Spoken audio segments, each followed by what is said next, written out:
The ancient city of Ephesus is both Greek and Roman in its history. Located near present-day Izmir on the western coast of Turkey, it was once miles closer to the sea, making an important port city and center of trade in ancient times. According to mythology, the city was founded by a prince of Athens named Androclos.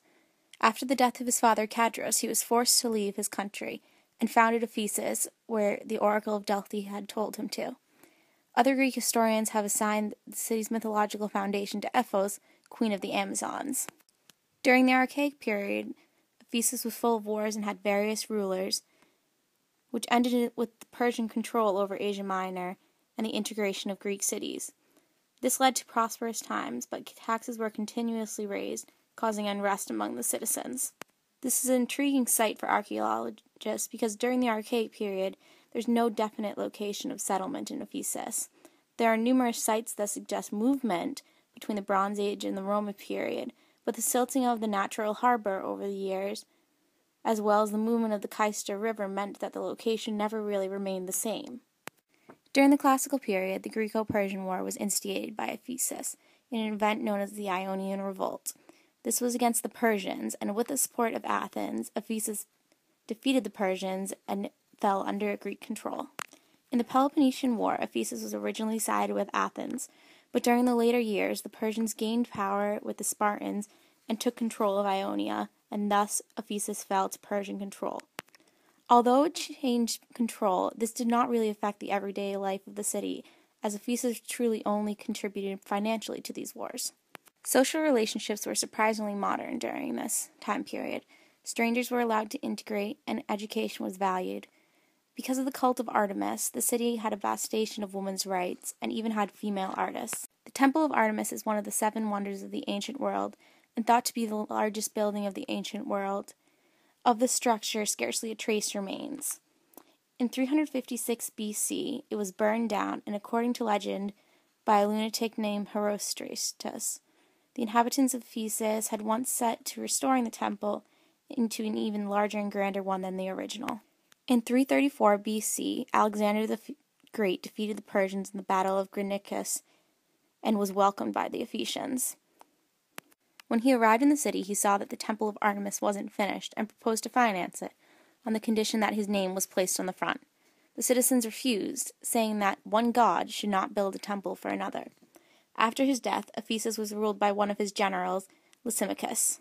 During this new rule, the harbor silted, resulting in marshes that caused sickness in the population, so the city was forced to be moved 2 miles away, a settlement called Arsinoe, after his second wife, Arsinoe II of Egypt, a Ptolemaic prince. His successor, Agacles, was well loved by the people.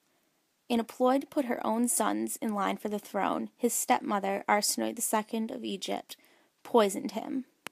This caused the people of Ephesus to revolt. An Assyrian and Mesopotamian king came in, killed Lysimachus, and took over. During this time period, Ephesus went from Seleucid to Egyptian and then to Roman rule. The Romans were hated by the inhabitants, and there were mass slaughterings of Romans and anyone with a Latin accent. This led to a period of war where Ephesus came out as a self-governing state. This lasted only for a while, until Roman consul Sulla came and defeated them in 86 BC, and it was brought back into Roman control. Sulla imposed 5 years of heavy back taxes, which caused much of Asia Minor to be in debt for years. When Augustus came to power in 27 BC, he made Ephesus the capital of Western Asia Minor. This led to an age of prosperity, and Ephesus became the largest Roman city in Roman Asia. Thought to be the 3rd largest Roman city in the 1st century BC, Ephesus had roughly 250,000 inhabitants. The size of an ancient Roman city can be estimated by the theater.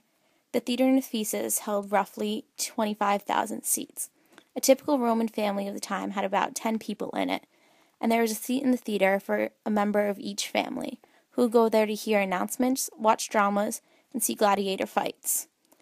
This is believed to be the largest outdoor theater in the ancient world in Ephesus. Ephesus is also home to the Library of Celsus, built during the Roman period and held about 12,000 scrolls. It faces east as to take advantage of the morning light in the reading rooms. The facade of the library is 2 stories, but the back of it is actually 3 due to the original architecture.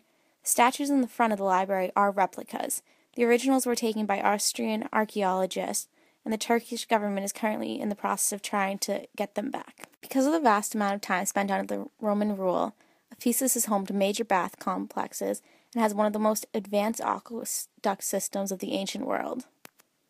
In 263 AD, the city and the Temple of Artemis were destroyed by the Goths. This marked the decline of the city's splendor.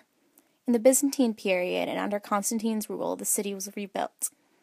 Because of the harbor silting out, the city lost its importance as a trade city and fell when the harbor was lost. Over the next few hundred years, Ephesus was sacked by Turks and experienced the Crusades.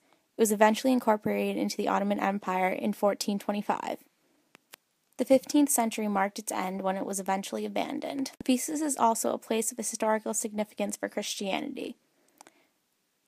St. Paul is thought to have spent time here on his journey in spreading Christianity and was also thought to have been imprisoned for a time. It's one of the 7 cities mentioned in the book of Revelations, implying that the church was strong at one point. A few miles from Ephesus, the Virgin Mary is thought to have died in Turkey. This makes it a pilgrimage site for many Christians. The Gospel of John was also thought to have been written here. Jesus had left instructions for John to take care of Mary after his death. Because of John's supposed presence in Ephesus, this strengthens the argument that Mary might have been close to Ephesus. Others are keen to point out, though, that while the Bible points out that John was going to Asia, it does not say anything that Mary went with him. John later states that she was buried in Jerusalem. This is all speculation about Mary's final resting place. The site of Ephesus is the largest collection of Roman ruins in the eastern Mediterranean. It's thought that only about 15% of the city has been excavated and pieced back together at this time. It's surrounded by hills and a good drive out from Izmir. There are piles of stone and marble columns scattered everywhere, all broken up. There doesn't seem to be much order in it, or even a path. But after a short little walk down a hill, you see this short street. It's filled with patchwork pieces and things almost being put together. Any feeling of letdown, though, is washed away when you take another turn and you see this giant street paved with marble. Along both sides are rebuilt facades of buildings, some more complete than others. At the end of it is the Library of Celsus. Finally, once you get down the road, you can take a turn to the right and go towards the amphitheater. This is the large outdoor theater that I spoke of earlier.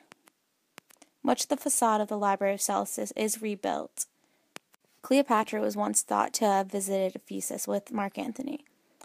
Today, actors from a local theater in Turkey reenact their visit. Quite a few people participate, and it is a big spectacle for tourists. There's even a little gladiator fight. Ephesus is a city that swapped hands many times and saw many historical events. Even with only such a small portion of it excavated, it is quite a sight. It is a place that left a large mark on history and will continue to do so as it is further excavated and more is learned about it.